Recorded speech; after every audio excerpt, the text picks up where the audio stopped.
CHGO Wrestling. What up? What's going on? How are you? You look great. You look amazing. Thanks for being here. We are here in your eyeballs and in your ear holes, ladies and gentlemen. CHGO Wrestling is with your Big Dave, CHGO Bulls. That is the special advocate, main man Greg Boysen, with the awesome Rhea Ripley shirt on right there. On the ones and twos, per usual, our producer extraordinaire, Mr. Sean Anderson. Yes! Yeah. What a week, Big G. We had a week, sir. Yeah, that was a lot of fun. Yeah. First and foremost, thanks to the WWE for hooking us up with Thank you. some incredible opportunities. Yes. Having Jade Cargill right here in studio. She was here.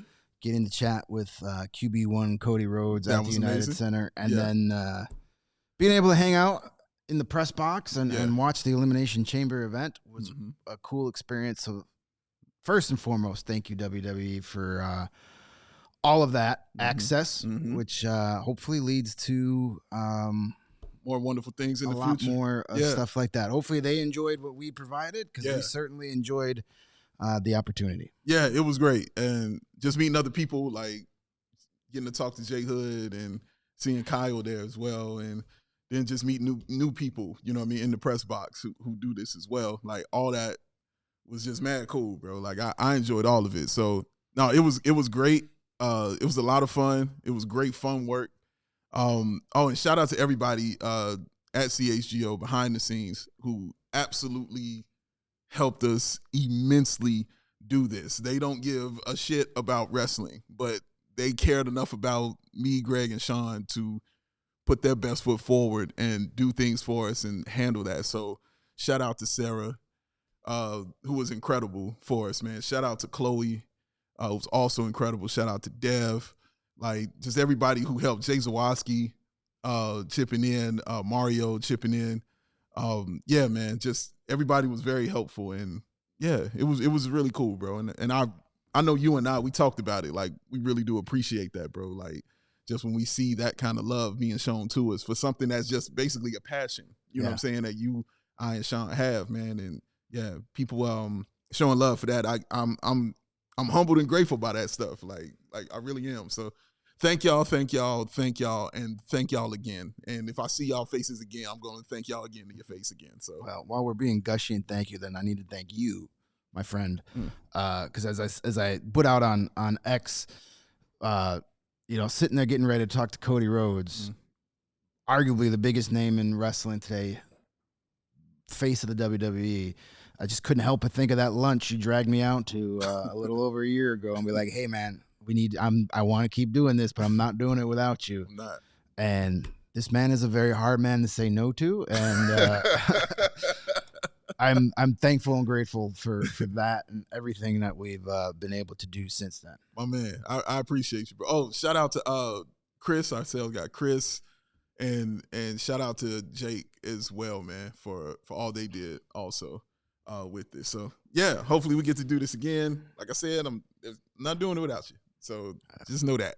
This is what it's going to be, baby. And we're going to keep this moving. I've been nice for 4 minutes. Yes, that's enough niceness. People are going to start turning it off. One's going to crap on something. Back to the hatred, sir. Let's get to the matches, all right? At Elimination Chamber, I enjoyed myself very much. First live event at the United Center since 1994. I believe that was the very first event at the United Center when it opened, was SummerSlam. So that's crazy. But yeah, this was the first one, and they did that thing. Like, honestly, I was entertained. I enjoyed it. I had a great time. I was out my seat quite a few times, but yeah, I liked it. But let's go through some of these matches, man. Let's start with the women. Let's start with the ladies, man.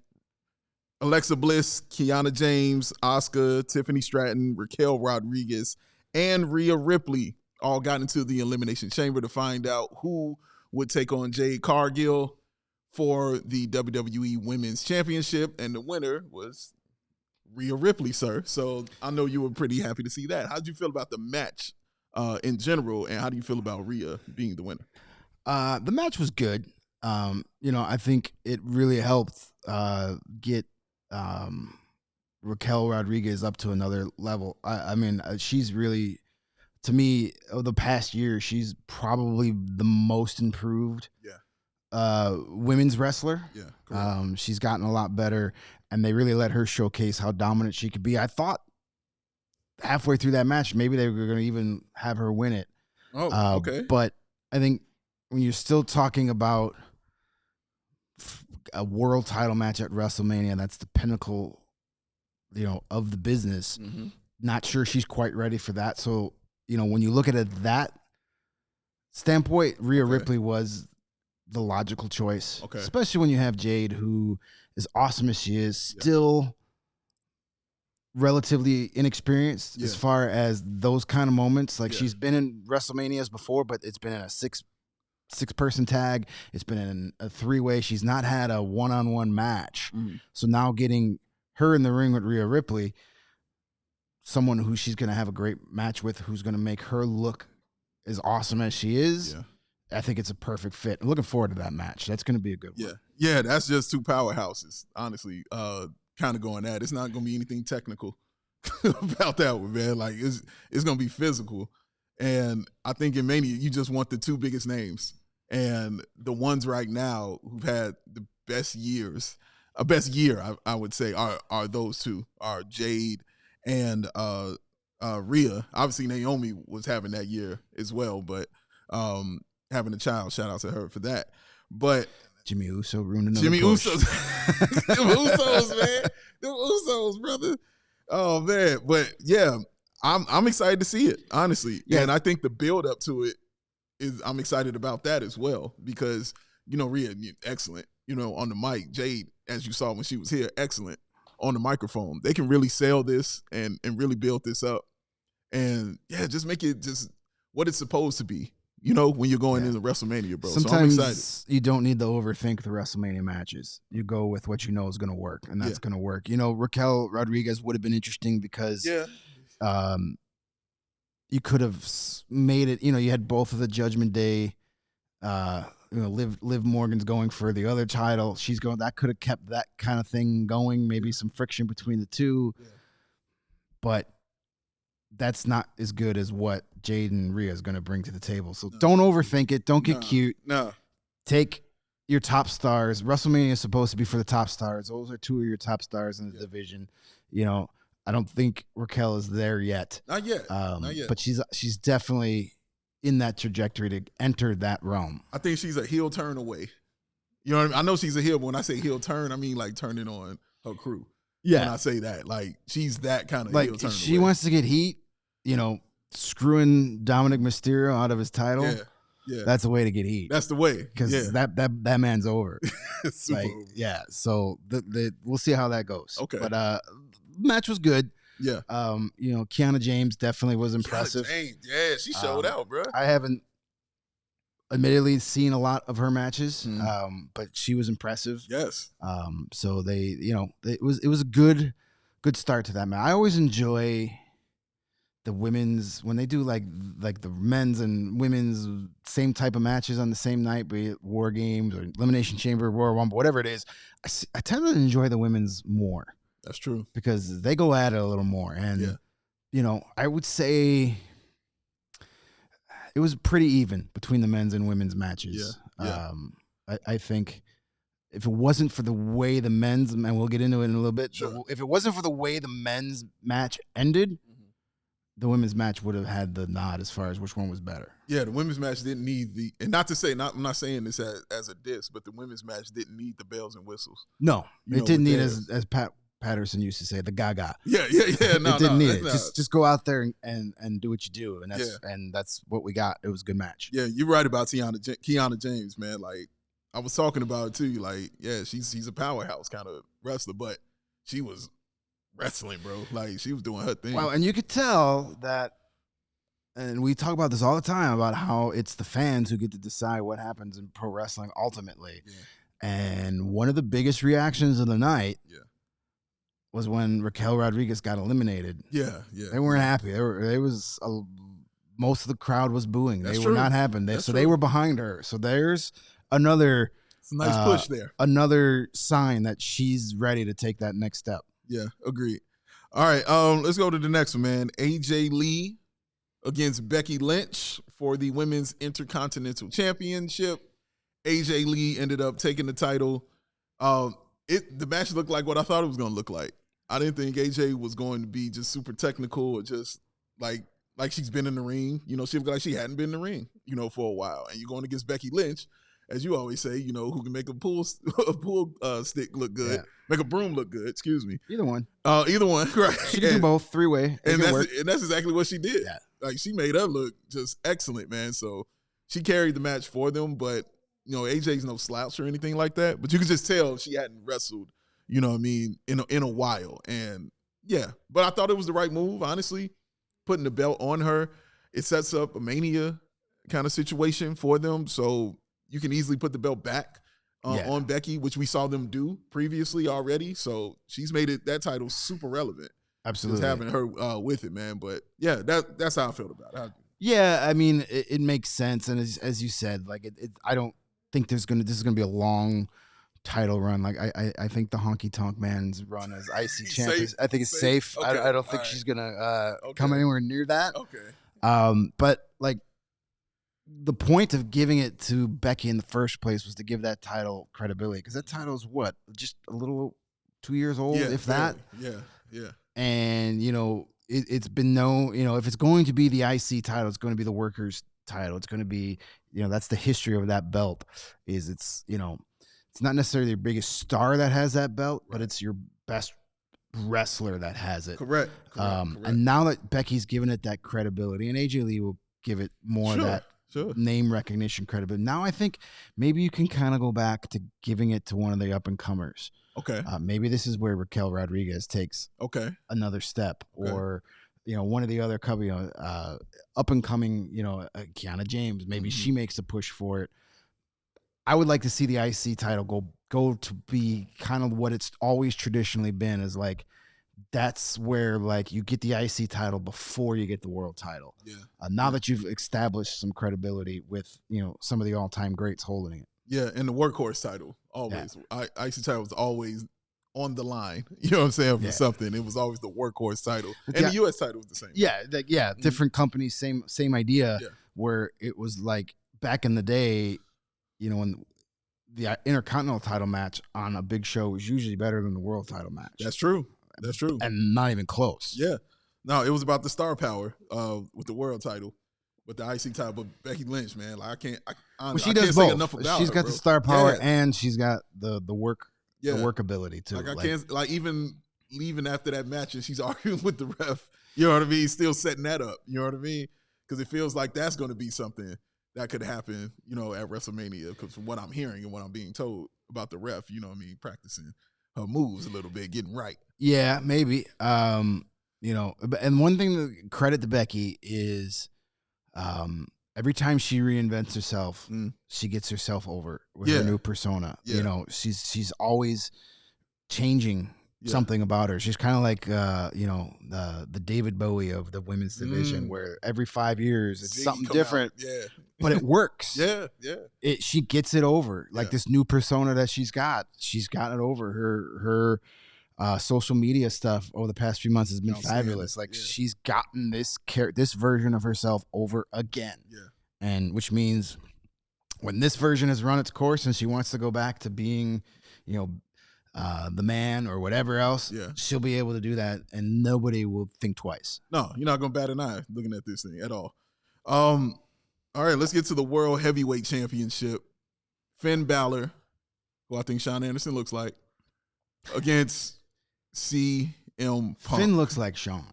Yeah, that's true. No. Don't let Shawn, you know, take his shirt off in here. I think I look like Finn because Finn is significantly much older than me. Okay. So I will take the compliment either way. No, either how it comes. You're a very mature young man. I've told you this before. He didn't start rocking the full beard till you did. So you know, you get credit for that. Come on, Sean. You got to get a little. Again, I feel like this guy was like New Japan champion when I was in high school. Right. So I think he definitely. But he didn't have the look. Anyway, he lost. The look, sir.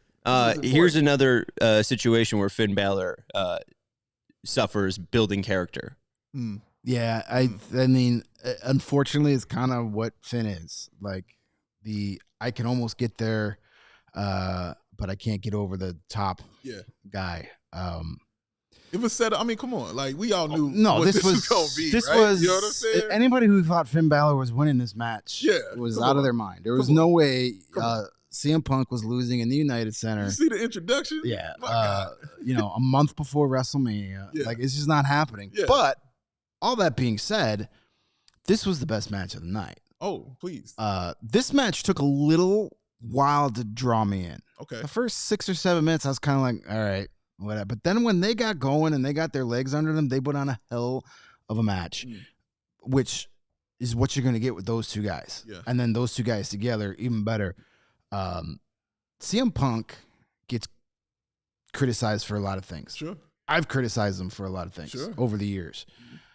But the bottom line is, when the bell rings, he is still one of the best professional wrestlers to ever do it, because he is old school wrestler to the core. And I love that there's still guys that care about the storytelling within a match, the psychology of a match. And every time he has a big match, those things are to the forefront.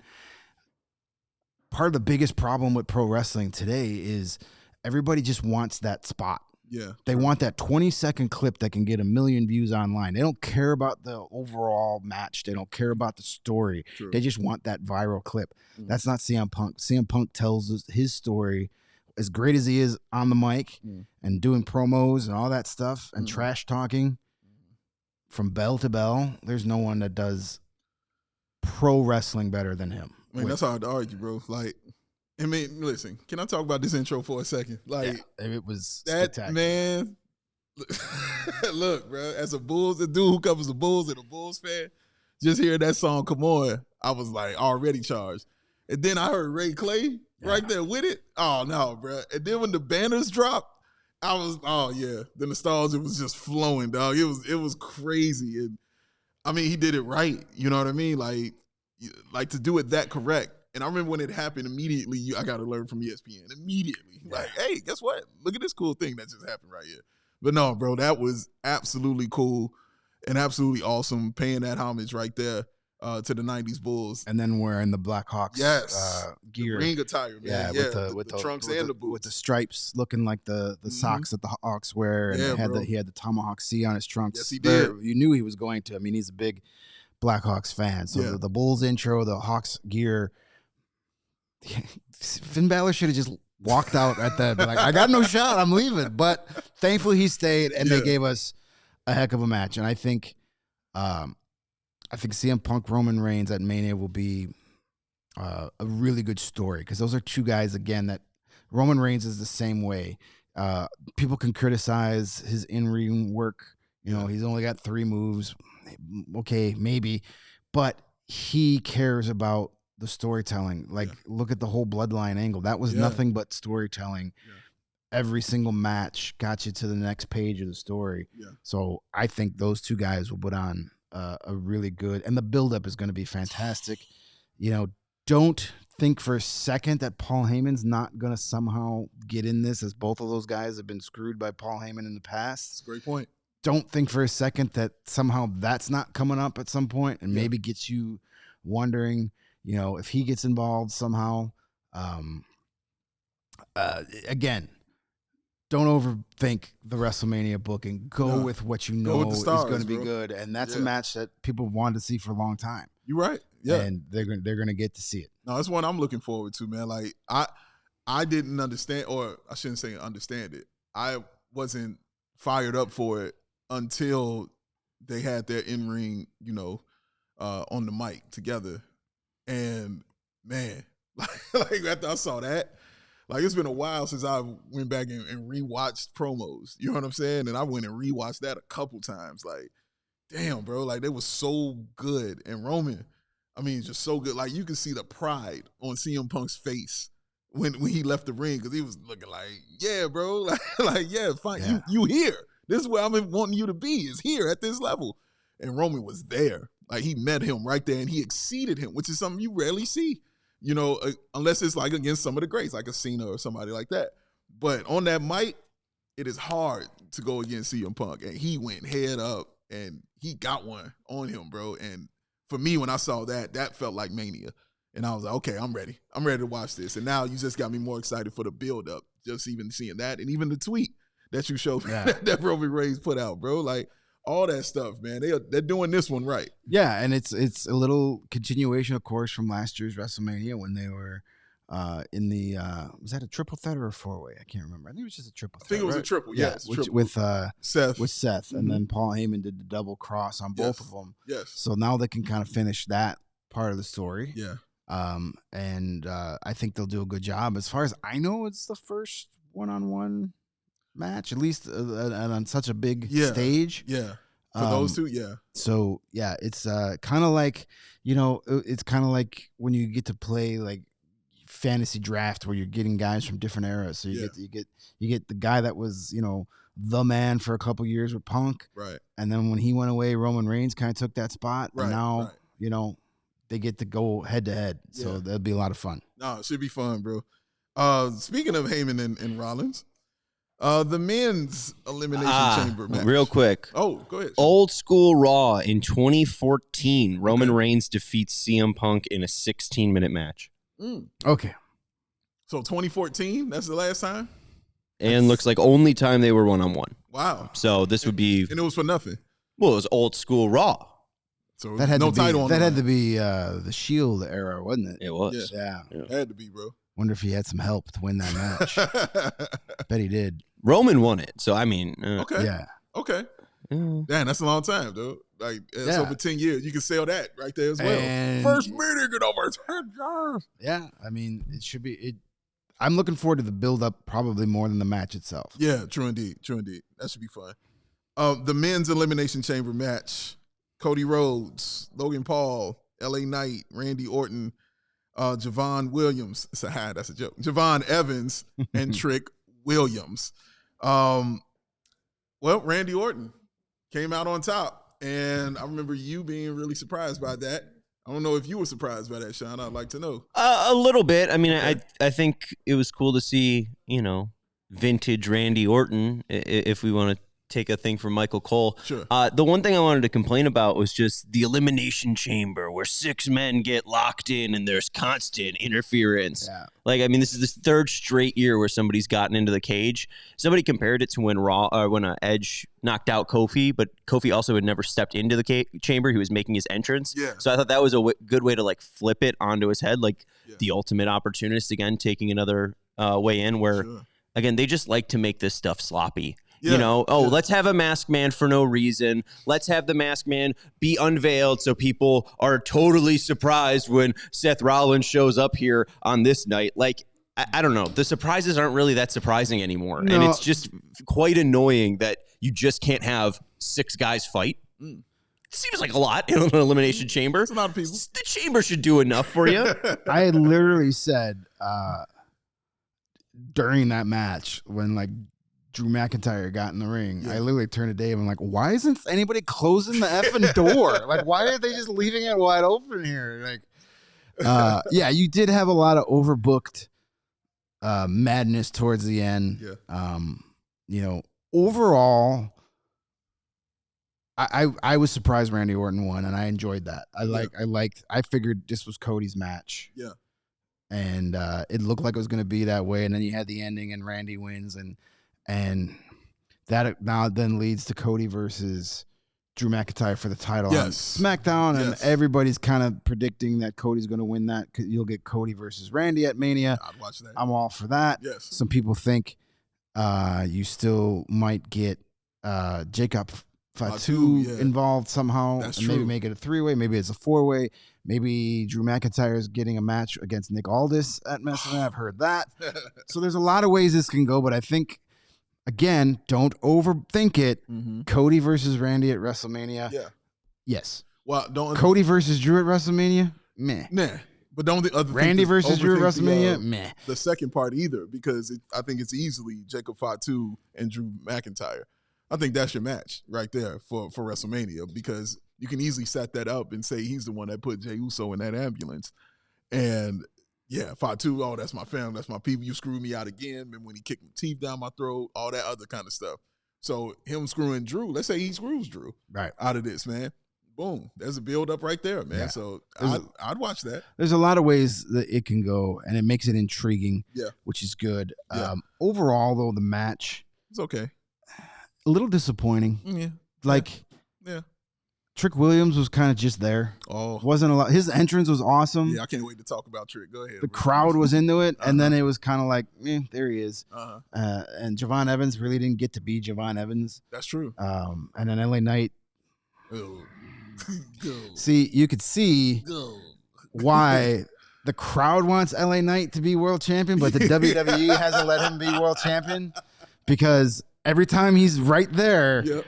Dude can't even jump off the ropes right. He's got Ken Kennedy disease. I mean, and hey, even Kennedy was more injury and steroid-ish, but still, LA Knight cannot catch a break. Also, Javon Evans didn't know where he was after Logan Paul dropped him completely straight on his head. That was seeing that live, I was like, they better get somebody in there because that was not how that was supposed to be landed. And I was like, yeah, we might have to get rid of that move right there, bro. Like, or just let an actual professional do it. Yeah, I was always scared when I first saw the move. I was always scared of it, just how it looked, and that was like worst nightmares confirmed with something like that, bro. So yeah, I was that was a tough fall. My favorite moment of that match, though, I didn't see it till afterwards, is Randy Orton laughing as he's rolling after LA Knight screws up the move, and he's just laughing. And again, dude, that also shows you. I don't think LA Knight's got a ton of respect in that room either. I mean, if Cody Rhodes botches a move, is Randy Orton showing him up like that? No, I don't think so. I don't think he is. Yeah, you're right. He's showing you there's a ceiling right now for him, and it's like a U.S. title and it's an Intercontinental title. But the problem is that ceiling's been there for the last 4 or 5 years, and he ain't breaking through it anytime soon. No, which is fine. And the fans want it. The fans love saying and all that stuff. Yeah. But when the bell rings, it ain't there. Yeah, I agree with that. Well, Trick Williams, man. Look, Trick Williams is the star of stars right about now, bro. And you're right. In that match, he just was kind of there. You know what I mean? It was like, hey, we're gonna put you in this match, and that's because you're the name like that. That's your reward. You get to be in the match. You don't get to do anything in the match. He was it though. Like he's a star. He's a star. When he came out, that arena was almost shaking, bro. Like you saw me up. You know what I mean? Bouncing with that. Like you had to be something wrong with you if you didn't feel that energy. When I went back and watched it, what I really liked was listening to Michael Cole and Wade Barrett. And you saw Wade Barrett when he's standing on the cage, and Wade Barrett was like, yeah, man, this is not normal. Like, this ain't normal. What we're looking at ain't normal right now. And Michael Cole was like, dude, this aura is crazy. And they were like, yeah, right? Like, you could tell that was off script, the way they were talking about him, bro. Like, they know what they're looking at. All them years of watching wrestling and seeing it up close and all, they know exactly what they're looking at. This dude is a star, bro. A star of stars. That same feeling I had watching him Saturday night was the same feeling I had about 2.5 years ago with Swerve Strickland, where you're just like, this guy has got the swagger. Yeah. He's got the look. Yep. And he's got the talent. Like, put the strap on him. Put the strap on him, dog. Let's see what happens at Mania. Let's see where they take it from here. He has to go to Mania. But, like, if that intro alone didn't tell you that the fans want more, nothing will. Nothing will. That's a fact, dog. Yeah, don't mess this up. That dude's a star, man. Don't mess it up like calling him Javon Williams. Just messing with you. What's Rick Announc's name?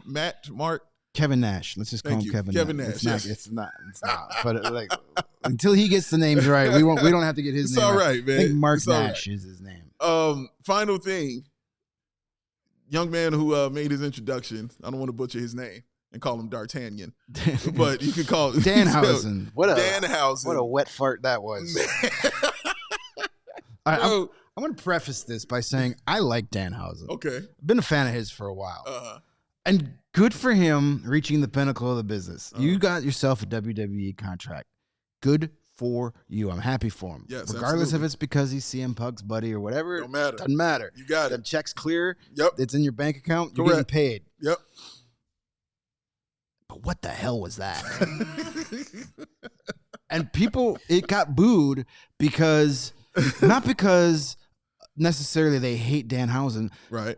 90% of the people there had no idea who he is. WWE fans watch WWE. That's it. There's a difference between a WWE fan and a pro wrestling. Yes, correct. Yes, absolutely. WWE fans tend to only watch WWE. They don't know who that is.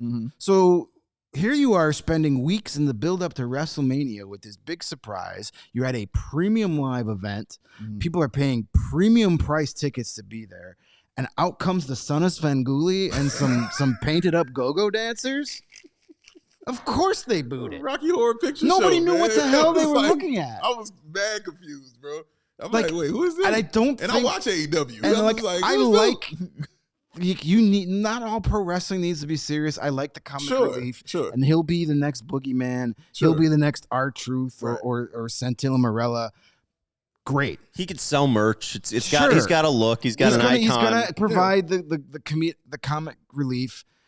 But man, to do that at that moment, that just wasn't it. Yeah. I didn't know anything about the box. I just was not paying attention to like the last SmackDown, so I was unaware of the box. Yeah. I saw that Danhausen was released from his AEW contract, and the last thing I thought when I saw that was, oh, he's gonna show up in WWE. And even with the merch stuff, it makes a little bit more sense. But he was kind of like what's it called, like blind spot for me. I didn't know much about him. Me too. So just even reading up about him, like he's talked about his voice being like a mixture of Conan O'Brien and I forget who else, but it's like, you're not really selling me on that. Like Conan O'Brien isn't funny because of his voice. Right. Conan O'Brien's funny because of his brain. So, that's correct. Maybe we'll see Danhausen be able to flesh it out a bit. And at least they gave him go-go dancers and pyro and a whole 3 minutes to himself. They did. They did. Maybe it won't be a gobbledygooker. Maybe. Smells like it. I just don't know if his character is going to get over into WWE, and if he's not going to be anything, I don't think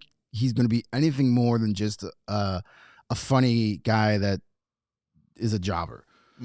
But hey, he's getting paid. He's getting paid, bro. The guy put in his time through the indies for years and years and years, and now he's in the biggest company in the business. Good for him. Yeah. I don't think that was the right way to do it for him. I think it was unfair to him.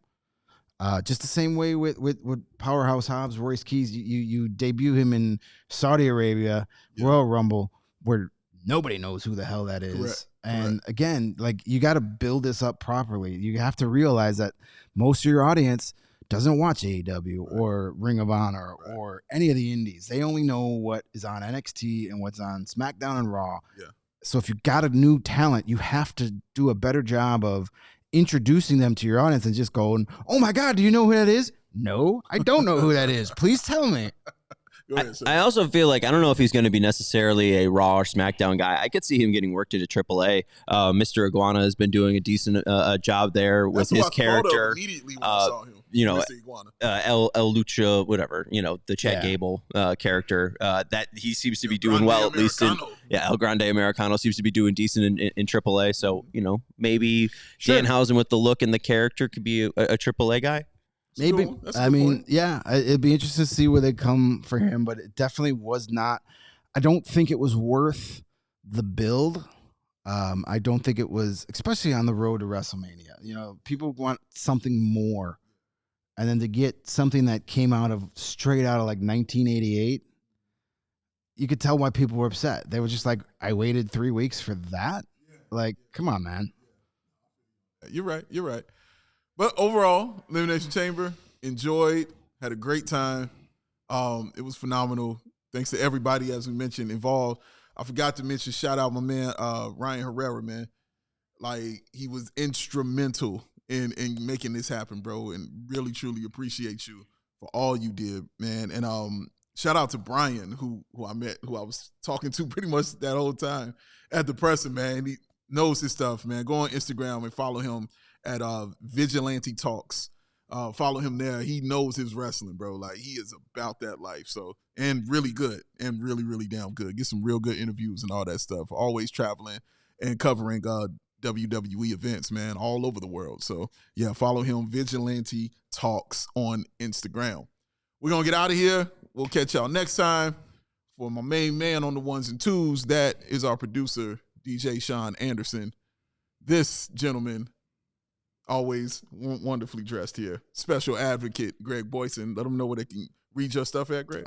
For any of your Blackhawk information, blackhawkup.com. Follow me on X, all those places. And I'll be doing some Blackhawk stuff this week, too, with the trade deadline coming up and some home games. Nothing wrong with none of what he just said, ladies and gentlemen. I'm easily found. Yes, he is. Yes, he is, man. I am Big Dave, CHGO Bulls. Follow me on Twitter at BAWL, BAWL Sports, or on Instagram at Big Dave, CHGO. Thank y'all. Appreciate y'all. It was an amazing week for us. Let's do it again. We'll catch y'all next time, yo. Peace. We all silly like the mayor.